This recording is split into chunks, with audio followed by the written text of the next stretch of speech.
اللہ تعالیٰ قریش مکہ کی حالت قرآن پاک میں یہ بیان کر رہے ہیں، جب گرداب میں کشتی پھنس جائے اللہ کو پکارتے ہیں. اور ہمارے یہاں پہ کلمہ گو مسلمان جو ہمیں ہر وقت تانے دیتا ہے بابی سب نو مشرک بناندے جاندے نے، اہل حدیث ہمیں مشرک کہتے ہیں. اس کا عقیدہ کیا ہے؟ جب گرداب میں پھنستی ہے کشتی تب بچاتا ہے معین الدین چشتی. اگر قبر کے اوپر سجدہ حرام ہے تو اس سے مراد رسول اللہ صلی اللہ علیہ وسلم کی وہ اول تبلیغ ہے جس کی ابتدا رسول اللہ صلی اللہ علیہ وسلم نے وَإِلَٰهُكُمْ إِلَٰهٌ واحد کہہ کے کی تھی کہ عبادت کے جتنے بھی افعال ہوں گے، عبادت کے جتنے بھی اعمال ہوں گے وہ ایک اللہ کے لیے ہوں گے. بنیادی طور کے اوپر جہاں سے رسول اللہ صلی اللہ علیہ وسلم نے اپنے مشن کا تبلیغ کا آغاز کیا، آخری لمحات میں بھی وہی بات امت کو بتلا رہے. اور حقیقت بات یہ ہے کہ قریش مکہ اصلاً تو رسول اللہ صلی اللہ علیہ وسلم کے رشتہ دار تھے، قریشی تھے، ہاشمی بھی تھے، مطلبی بھی موجود تھے. تو قریش رسول اللہ کا خاندان تھا، رسول اللہ کا کنبہ اور قبیلہ تھا. وہ کیا بنیادی طور کے اوپر آپ نے جو گزشتہ خطبے میں یہ بات سمجھی کہ قبروں کو سجدہ گاہ نہیں بنانا یا قبر کے اوپر سجدہ نہیں کرنا، اس بات کے اندر اور اس بات کے اندر کیا فرق تھا؟ قریش مکہ کو رسول اللہ صلی اللہ علیہ وسلم کی اس دعوت سے اعتراض کیا تھا کہ آپ کی جان کے دشمن ہو گئے، چچا بھی ہے تو وہ رسول اللہ صلی اللہ علیہ وسلم کو ایسے ایسے الفاظ سے مخاطب کر رہا ہے کہ اللہ تعالیٰ کو جواب دینا پڑا تبت یدا ابی لہب و تب. تو وہ کیا ایک جوہری اور انقلابی جو فرق ہے یا تبدیلی تھی وہ کیا تھی؟ حقیقت بات یہ ہے کہ کئی مرتبہ جب یہ بات ہم عوام کے سامنے رکھتے ہیں تو وہ یہ ہمیں تعصب کا تانا دیتے ہیں کہ یہ دیکھیں جی اہل حدیث جو ہیں یہ قریش مکہ کو بھی یہ کہتے ہیں کہ قریش مکہ کا بھی یہ نقطہ نظر نہیں تھا جو آج کل کے شرک کرنے والے بعض لوگوں کا. اور اس بات میں کوئی مبالغہ نہیں ہے، یہ ہماری اپنی طرف سے بات نہیں ہے، یہ قرآن کی آیات ہے. آپ سب جانتے ہیں اصحاب الفیل کا واقعہ سب کو پتہ ہے، مکہ کے اوپر ابرہا کا حملہ سب کو پتہ ہے، پوری امت مسلمہ کو پتہ ہے. وہ جب ابرہا نے خانہ کعبہ کے اوپر حملہ کرنے کی جسارت کی تھی اور عبد المطلب اس کے پاس گئے تھے تو انہوں نے وہاں جا کے کیا مطالبہ رکھا تھا کہ میرے یہ جو اونٹ ہیں آپ نے یہ جو کام کیا یہ ہمیں واپس کر دیے جائیں. وہ حیران رہ گیا، وہ کہنے لگا اس پوری نیگوسیشن میں، اس پورے مذاکرات میں بیت اللہ کا ذکر ہی نہیں ہے. تو بالآخر وہ خود کہہ اٹھا کہ آپ نے تو اپنے اونٹوں کی بارے میں بات کی ہے، آپ بیت اللہ کے بارے میں کوئی گفتگو نہیں کرتے. انہوں نے جو جواب دیا تھا وہ کیا تھا؟ یہ قریش مکہ ہیں، انہوں نے جو جواب دیا تھا یہ جس کا گھر ہے وہ جانے تو جانے، میں اس معاملے میں مداخلت نہیں کرتا، یہ جس کا گھر ہے وہ خود ہی اس کی حفاظت کر لے گا، میں تو اپنے اونٹوں کی بارگیننگ کرنے کے لیے آیا ہوں. اس بات کا کیا مطلب ہے؟ اس بات کا مطلب یہ ہے کہ جب ہم یہ بات کہتے ہیں کہ کفار مکہ اور قریش مکہ اللہ رب العزت سے آگاہ تھے، اللہ رب العزت کی صفات سے بھی آگاہ تھے اور اللہ رب العزت کو رب مانتے تھے، تو پھر لوگ کہتے ہیں اختلاف کیا تھا؟ یہی آپ کو سمجھانے کی ضرورت ہے اور یہی آپ کو سمجھنے کی ضرورت ہے. یہ رسول اللہ کی جو آخری وصیت ہے ادھر سے لے کے ابتدائی نصیحت تک، دین ایک ہے. بیت اللہ، کعبۃ اللہ، قریش مکہ کے دور میں اس کا نام تھا. رسول اللہ کے والد کا کیا نام تھا؟ کیا نام تھا؟ آپ تو کہتے ہیں قریش مکہ اللہ کو جانتے ہی نہیں تھے، تو نام کیا رکھا ہوا ہے؟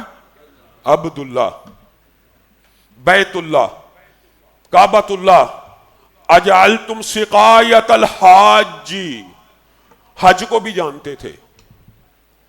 بیت اللہ کی تعمیر کی باری آئی تو آپس میں عہد کیا کہ یہ جس رب کا گھر ہے نا اس کے اندر حرام کا ایک پیسہ بھی نہیں لگنا چاہیے، آپس میں معاہدہ. آپ کہتے ہیں وہ جانتے نہیں تھے. اور جب پیسے اکٹھے کیے تو پوری عمارت کی تعمیر کے حلال پیسے اکٹھے نہ ہو سکے، حتیم کو باہر رکھ دیا. یہ آج جو چورس آپ کو تقریباً بیت اللہ نظر آتا ہے، خانہ کعبہ جس کو ہم کہتے ہیں، جس کے اوپر چادر غلاف کعبہ چڑھایا جاتا ہے، یہ جو عمارت ہے، یہ عمارت قریش مکہ نے اس انداز میں بنائی تھی. کس وجہ سے؟ پیسے کی کمی کی وجہ سے، کہ حلال پیسے نہیں تھے. اسی لیے رسول اللہ صلی اللہ علیہ وسلم کہتے تھے کہ اگر مجھے یہ تازہ اسلام ہے، اگر میں ان کے پاؤں الٹے پاؤں پھرنے کا اندیشہ نہ ہو تو میں حتیم کو بھی خانہ کعبہ کے اندر شامل کر لوں، کیونکہ اصل خانہ کعبہ کی عمارت وہاں تک ہے. آپ کہتے ہیں یہ جانتے نہیں تھے. لات، منات اور یہ جو لوگ تھے، یہ حاجیوں کو ستو گول کے پلایا کرتے تھے، ستو گول کے پلایا کرتے تھے. اس گھر کا طواف ہوتا تھا کہ نہیں تھا ہوتا؟ صفا مروہ موجود تھی کہ نہیں تھی موجود؟ اس کا حج ہوتا تھا کہ نہیں تھا ہوتا؟ تو یہ کہنا کہ قریش مکہ اللہ کو جانتے ہی نہیں تھے اور اصل میں ان کا اللہ کے ساتھ کوئی تعارف نہیں تھا، رسول اللہ صلی اللہ علیہ وسلم نے تعارف کروایا تھا، یہ وجہ اختلاف تھی اور یہ وجہ نزاع تھی، یہ بات درست نہیں ہے. یہ میں واللہ العظیم کسی مسلک کو، مکتب کو تانا نہیں دینا چاہتا. یہ صرف یہاں کے لوگوں نے اس لیے کہا کہ ہم ذرا فرق کریں، لیکن آپ نے غور کرنا تان و تشنیع پھر بھی نہیں ہے. یہ بات اللہ رب العزت نے رسول اللہ کو قرآن پاک میں 20 سے زائد مقامات پہ حکم دیا کہ آپ پیارے نبی صلی اللہ علیہ وسلم قریش مکہ سے پوچھئے، آپ قریش مکہ سے پوچھئے، آپ قریش مکہ سے پوچھئے. کیا پوچھوں؟ قل لمن الارض ومن فیہا، اللہ کہہ رہا پوچھئے، قریش مکہ سے پوچھ لیجئے، قل لمن الارض ومن فیہا، زمین و آسمان کی بادشاہی کس کی ہے؟ قل من رب السماوات السبع ورب العرش العظیم، قل امن یملک السمع والابصار. پوچھئے پیارے نبی، ان سے پوچھئے مردوں کو زندہ کون کرتا ہے، زندوں کو کون مارتا ہے. کس سے پوچھئے؟ قریش مکہ سے. قل من رب السماوات السبع ورب العرش العظیم، ان سے پوچھئے 7 آسمانوں کا رب کون ہے اور عرش عظیم کا رب کون ہے. اللہ تعالیٰ کہتا ہے سَيَقُولُونَ لِلَّهِ، ہر قریشی کہے گا اللہ ہی ہے. آپ کہتے ہیں ان کو اللہ کا تعارف نہیں ہے، وہ تو اللہ کو رب بھی مانتے ہیں، وہ تو زمین و آسمان کی بادشاہی بھی اللہ کی مانتے ہیں، وہ تو موت و حیات کا مالک بھی اللہ کو مانتے ہیں. اب آپ بھی جڑے نے دیکھو جی مسلمانوں کو قریش مکہ نال ملاتے ہیں. یہی الزام ہم پہ لگایا جاتا ہے آج تک. بھائی یہ میں نہیں کہہ رہا، یہ اللہ کہہ رہا ہے کہ ان سے پوچھ لیجئے. ایک بات یہاں سے یہ سمجھ آتی ہے کہ جو توحید ربوبیت ہوتی ہے، توحید ربوبیت دنیا کا ہر مذہب، ہر نقطہ نظر رکھنے والا جو ایک ایسی شخصیت کی عبادت کرتا ہے جو انسان سے کا خالق ہو اور اس کے اندر بے پناہ قوتوں اور طاقتوں کا قائل ہو، وہ دنیا کا کوئی بھی مذہب ہو وہ اللہ کی اس توحید ربوبیت کا قائل ہوتا ہے. اسی طرح قریش مکہ بھی توحید ربوبیت کے قائل تھے کہ زمین و آسمان کا رب کون؟ اللہ. 7 آسمانوں کا رب کون؟ اللہ. موت دینے والا کون؟ اللہ. زندہ کرنے والا کون؟ اللہ. بادشاہی کس کی؟ اللہ کی. اختلاف کیا تھا؟ اختلاف توحید ربوبیت میں نہیں تھا، لیکن اس کو آپ نے تھوڑا سمجھنا. توحید ربوبیت کہتے ہیں کس کو؟ توحید ربوبیت عام فہم انداز میں رب کا ترجمہ کیا ہوتا ہے؟ پروردگار، پالنے والا، تربیت کرنے والا، نشو نما کرنے والا. قریش مکہ کو بھی پتا ہے کہ اگر ایک دانہ زمین کے اندر ڈالیں گے، اس کو پانی دیں گے تو رب تعالی اس کی ایسی پرورش کرے گا کہ کمپل پھوٹے گی. یہ رب ہے. میں ناخن کاٹوں گا, میں بال کاٹوں گا, میں مسلمان ہوں تب بھی, میں مسیحی ہوں تب بھی, میں کسی اور مسلک سے تعلق رکھتا ہوں تب بھی, کسی اور مذہب سے تعلق رکھتا ہوں تب بھی, میں بال کاٹوں گا, میں ناخن کاٹوں گا تو خود بخود بڑھ جائیں گے. بچے کا قد چھوٹی عمر میں چھوٹا ہوگا, جیسے جیسے عمر بڑھتی جائے گی اس کا قد بڑھتا چلا جائے گا. یہ دنیا کے تمام مذاہب اس بات کے قائل ہیں, یہ توحید ربوبیت, یہ رب ہے, یہ رب تعالیٰ کی وجہ سے ہے. یہ ناخن بڑھ رہا ہے, کون نشو نما کر رہا ہے اس ناخن کی؟ یہ بال جو خود بہت بڑھے ہیں, کون نشو نما کر رہا ہے؟ حتیٰ کہ ہر مذہب دنیا کے اندر اس بات کا قائل ہے کہ مرغی کے انڈے سے کبھی بطخ کا بچہ نہیں نکل سکتا, بطخ کے انڈے سے کبھی مرغی کا بچہ نہیں نکل سکتا. یہ توحید ربوبیت ہے. توحید ربوبیت کے یہ کفار مکہ بھی قائل تھے. اختلاف کیا تھا؟ جب رسول اللہ صلی اللہ علیہ وسلم کا لا الہ الا اللہ, اور قرآن پاک میں اس کلمے کو اس انداز میں بھی, یہ لا الہ کے ذریعے بھی بیان کیا اور اس انداز میں بھی بیان کیا, وَإِلَٰهُكُمْ إِلَٰهٌ وَاحِدٌ, تم سب کا معبود ایک ہے. معبود جب کسی ایک کو مان لیا جائے تو اس کی ٹرانسلیشن یہ ہوتی ہے کہ اب عبادت کے جتنے اعمال ہیں, جتنے افعال ہیں, صرف اس ایک ذات کے لیے خالص ہونے چاہیے.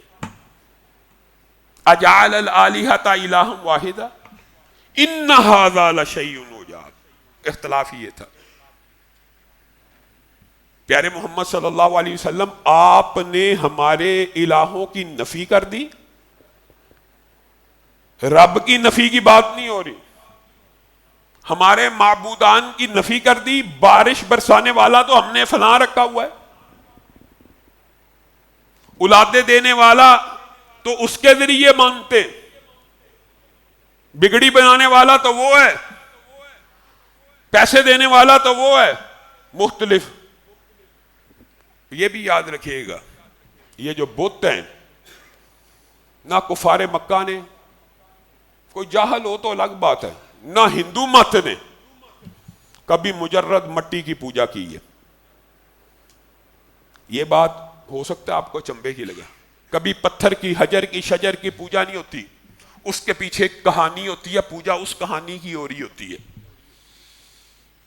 رام کا اگر بت ہے, لات کا اگر بت ہے, منات کا اگر بت ہے, تو یہ تمثیلیں ہیں ان کے ہاں نیک لوگوں کی. رام ایک شخصیت ہے جس کا بت بنایا ہوا, اس بت کی پوجا نہیں ہو رہی, اس شخصیت کو پوجا جا رہا ہے. اسی طرح لات, منات, عزا, یہ جو شخصیات ہیں ان کی پرستش ہو رہی ہے. اور دکھ اس بات کا ہوتا ہے جب ہم قرآن پاک کی آیت پیش کرتے ہیں, والذین اتخذوا من دونہ اولیاء, جب بھی اللہ کے علاوہ عبادت ہوتی ہے کسی غیر کی عبادت, تو وہ کہتے ہیں ما نعبدہم, ہم ان کی عبادت تو کر ہی نہیں رہے. یہ مولوی جھوٹ بولتا ہے, یہ اہل حدیث جھوٹ بولتے, اللہ کچھ اور کہہ رہا ہے اور آج کا معاشرہ کچھ اور کہے گا آپ کو. یہ جی اہل حدیث جھوٹ بولتے ہیں, ہم ان کی عبادت کرتے ہی نہیں. اللہ بھی یہی کہہ رہا ہے. وہ کہیں گے ما نعبدہم الا لیقربونا الی اللہ زلفا, ہم ان کے ذریعے اللہ کا قرب تلاش کرتے ہیں, ان کی عبادت تھوڑی کرتے ہیں. یہ تو ہمیں اللہ کے قریب کرنے کے ذریعے ہیں. وَيَعْبُدُونَ مِن دُونِ اللَّهِ مَا لَا يَضُرُّهُمْ وَلَا يَنْفَعُهُمْ. اٹھائیے سورہ یونس 18 نمبر آیت. يَقُولُونَ هَؤُلَاءِ شُفَعَاؤُنَا عِندَ اللَّهِ. یہ میں کہہ رہا ہوں مولوی, اللہ کہہ رہا ہے یہ جن لوگوں کی عبادت کرتے ہیں, جن چیزوں کی عبادت کرتے ہیں, وہ انہیں نفع اور نقصان بھی نہیں پہنچا سکتی, اور کہتے یہ ہیں ہؤلاء شفعاؤنا عند اللہ, ہم ان کی عبادت تھوڑی کر رہے ہیں, یہ تو ہمارے سفارشی ہیں. گویا یہ سفارش ڈالنا غیر اللہ کی, اللہ کہہ رہا ہے سبحانہ وتعالی عما یشرکون. اس شرک سے بھی بعد آ جاؤ, یہ جو وسیلے کا شرک ہے نا, اس سے بھی بعد آ جاؤ. لیکن میں اس سے بھی زیادہ دکھ کی ایک بات آپ کے سامنے رکھنا چاہتا ہوں. اللہ تعالیٰ نے قریش مکہ کی توحید ربوبیت کو قرآن پاک میں بے شمار آیات میں بیان کیا اور 20 سے زائد مرتبہ رسول اللہ کو حکم دیا آپ پوچھ لیجئے میری توحید ربوبیت کے حوالے سے. جب اللہ تعالیٰ یہ مقدمہ قرآن میں رکھتے ہیں کہ پوچھ لیجئے رب کون ہے، بار بار یہ مقدمہ ہے نا، تو وہ کہیں گے اللہ.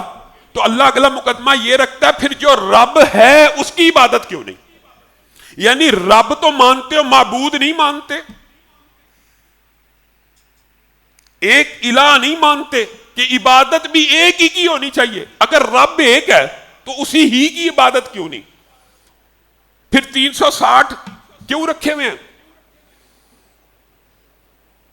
یہ مقدمہ جب رسول اللہ صلی اللہ علیہ وسلم نے کفار مکہ اور قریش مکہ کے سامنے رکھا تو تلواروں کو انہوں نے بے نیام کر لیا.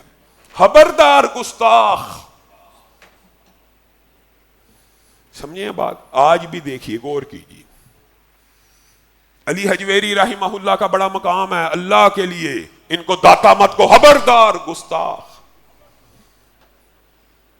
دینے والا ایک اللہ ہے، گنج بخش فیض عالم ہے فقط ذات خدا. یہ کہو گے گستاخ. آپ صرف ایک واقعہ اپنے ذہن میں لے کے آئیے، طعن و تشنیع نہیں ہے، صرف ابلاغ کرنا مقصود ہے، کیونکہ یہ رسول اللہ کی وصیت ہے، یہی دین ہے. رسول اللہ ابتدا بھی اسی سے کر رہے ہیں اور انتہا بھی زندگی کی انہی جملوں پہ کر رہے ہیں. اکرمہ بن ابی جہل جب بھاگتے ہوئے کشتی میں پہنچے نا، عجیب واقعہ ہوا، آپ کو علم میں ہوگا، صرف دہراتے. کشتی گرداب میں پھنس گئی. قریش مکہ نے لات منات عزا کے واسطے دینے شروع کیے. ملا بھی قریشی تھا، کافر تھا، ملا بھی ہنسنا شروع ہو گیا. کہا یہ سمندر ہے، یہ جو زمین کے بت ہے نا، یہ سمندروں میں کام نہیں آتے، یہاں کام آتا ہے تو ایک اللہ آتا ہے. اللہ تعالیٰ نے ان کا یہ انداز قرآن پاک میں نقل کر دیا قریش مکہ کا. فَإِذَا رَقِبُوا فِي الْفُلْكِ دَعَوُا اللَّهَ مُخْلِصِينَ لَهُ الدِّينَ. جب قریش مکہ محمد صلی اللہ علیہ وسلم کشتیوں میں سوار ہوتے ہیں نا، پھر توحید ربوبیت سے اگلی سٹیپ پہ پہنچ جاتے ہیں. اللہ تعالیٰ رسول اللہ کو بیان کر رہے ہیں، کیونکہ رسول اللہ صلی اللہ علیہ وسلم کو اللہ تعالیٰ بتا رہا ہے کہ جب ان کی کشتی گرداب میں پھنس جاتی ہے نا سمندروں میں، فَإِذَا رَقِبُوا فِي الْفُلْكِ، جب یہ بحری بیڑوں پہ سوار ہو جاتے ہیں نا سمندروں کے اندر اور ان کی کشتی پھنس جائے تو کہتے ہیں دعوا اللہ مخلصین لہ الدین. اسی وقت اکیلے اللہ کو پکارتے ہیں اور اپنا دین بھی خالص، اللہ اکبر، اپنا دین بھی خالص اللہ والا بنا لیتے ہیں کہ تو ہی رب ہے، تو ہی معبود ہے، تو ہی مشکل کشا ہے، تو ہی حاجت روا ہے، تو ہی یہاں سے نکالے گا. جب یہ کشتیوں میں بیٹھتے ہیں فَلَمَّا نَجَّاهُمْ إِلَى الْبَرِّ إِذَا هُمْ يُشْرِكُونَ. لیکن پیارے محمد صلی اللہ علیہ وسلم دیکھیے کیسا عقل کے اوپر پردہ ہے. جب زمین پہ پھر امن میں آ جاتے ہیں، پھر وہ چھوٹے چھوٹے جو معبود ہیں ان کو میرے سامنے بطور وسیلہ پیش کرنا شروع کر دیتے ہیں. فلاں دی وجہ تو معاف کر دے. اللہ ڈائریکٹ نہیں معاف کر رہا، فلاں کی وجہ سے معاف کر دے، فلاں کی وجہ سے، لات کے واسطے، منات کے واسطے، لات اللہ کو یہ کہہ دے، منات اللہ کو یہ کہہ دے. اکرمہ بن ابی جہل نے جب اللہ کی یہ بات سنی کہ یہاں پہ ایک اللہ ہی کام آتا ہے، وہ جو ساری زندگی کی سٹرگل سوچے ایک لمحہ زندگی میں ایسا آ جاتا ہے. اکرمہ بن ابی جہل کے والد ہیں ابو جہل، ساری زندگی رسول اللہ کو تکلیفیں دی. وہ پوری زندگی اپنے باپ کی بھی سامنے آئی، اپنا طرز عمل بھی سامنے آیا کہ میں نے تلواروں کو بے نیام کس لیے کیا تھا. اگر سمندروں میں پہنچ کے اس اللہ کو پکارنا جس کی طرف محمد صلی اللہ علیہ وسلم بلاتے تھے تو خشکی کے اوپر اس کو کیوں نہ پکارا جائے. ہائے افسوس میری عقل کے اوپر. اکرمہ کہہ رہے ہیں، اسلام کی قبولیت کا واقعہ خود بیان کرتے ہیں کہ اچانک ذہن میں یہ خیال آ گیا اگر سمندروں کا مالک اللہ ہے تو خشکیوں کا مالک اللہ کیوں نہیں ہو سکتا. خشکیوں میں کیوں اس نے اپنے نائب بنانے ہیں، خشکیوں میں کیوں کسی اور کی عبادت کرنی ہے. اگر سمندر میں کشتی پھنس جاتی ہے تو یہ قریشی بھی اللہ کو پکارتا ہے، افسوس میں کس کے لیے لڑتا رہا. اسی وقت پلٹے، اسلام کو دل سے اسی ٹائم قبول کیا، رسول اللہ کی بارگاہ میں پیش ہو کے کلمہ پڑھ لیا. کس نے؟ اکرمہ بن ابی جہل، ابو جہل کے بیٹے اکرمہ نے. صحابی رسول بن گئے، مسلمانوں کے عظیم الشان جرنیل اور سپہ سالار بن گئے. ایک لمحے میں کیفیت بدلی. اللہ کی قسم تانا دینا مقصود نہیں ہے، لیکن آپ نے غور کرنا ہے، غور کرنا ہے. اللہ تعالیٰ قریش مکہ کی حالت قرآن پاک میں یہ بیان کر رہے ہیں، جب گرداب میں کشتی پھنس جائے اللہ کو پکارتے ہیں. اور ہمارے یہاں پہ کلمہ گو مسلمان جو ہمیں ہر وقت تانے دیتا ہے، بابی سب نو مشرک بناندے جاندے نے، اہل حدیث ہمیں مشرک کہتے ہیں. اس کا عقیدہ کیا ہے؟ جب گرداب میں پھنستی ہے کشتی تب بچاتا ہے معین الدین چشتی. قریش مکہ گرداب میں کشتی پھنس جائے اللہ کو پکار لیتے ہیں اور اپنا دین بھی اس وقت خالص کر لیتے ہیں، اللہ تو ہی مشکل کشا ہے. ہمارے یہاں کا مسلمان کہتا ہے جب گرداب میں پھنستی ہے کشتی تب بچاتا ہے معین الدین چشتی. بتائیے کیا کہیں؟ کچھ کہیں گے تو پھر الزام ہمارے اوپر. آپ اپنی اداؤں پہ غور کریں، آپ غور کریں یہ کیا ہے؟ عبادت کا چھوٹے سے چھوٹا فعل، ذکر ہو، روزہ ہو، حج ہو، نظر ہو، نیاز ہو، دعا ہو، یہ ساری کس کے لیے ہونی چاہیے؟ اور اسی لیے رسول اللہ صلی اللہ علیہ وسلم نے کہا تھا اللہ کی قسم، صحیح احادیث ہیں، صحیح احادیث ہیں، یہ ایک سجدہ جسے تو گراں سمجھتا ہے 1000 سجدوں سے دیتا ہے آدمی کو نجات. وہ سجدہ کیا ہے؟ لا الہ الا اللہ. دل سے بندہ کہے رضیت باللہ ربا اور کہے لا الہ الا اللہ. اللہ گردن کٹ تو سکتی ہے، غیر اللہ کے سامنے جھک. رسول اللہ صلی اللہ علیہ وسلم نے کہا تھا اللہ کی قسم، ایک حدیث نہیں ہے متعدد احادیث ہیں، کل قیامت کے دن اس شخص کو بھی جنت میں ڈال دیا جائے گا جس کا عقیدہ یہ ہوگا لا الہ الا اللہ، چاہے وہ زمین سے لے کے آسمان تک گناہوں کو لے کے آئے، اللہ تعالیٰ اس کی اس توحید کی وجہ سے اسے معاف کر دے گا.